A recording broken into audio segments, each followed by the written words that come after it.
আমি কি কাউকে মুনাফেক বলতে পারবো এই সংসদে?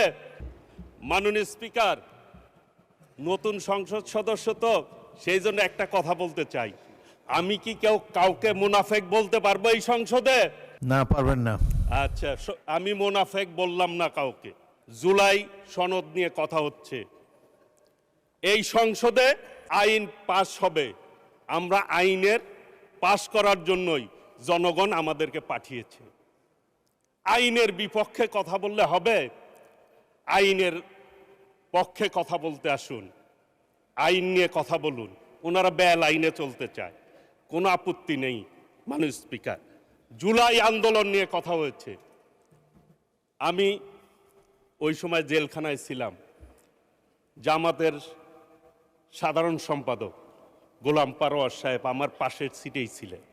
আমি ম্যাক্সিমাম সময় তাকে আমার বালিশটা দিতাম তাদেরকে শোয়ার জন্য। মাননীয় স্পিকার, আমি এরপরে যখন বের হই, এক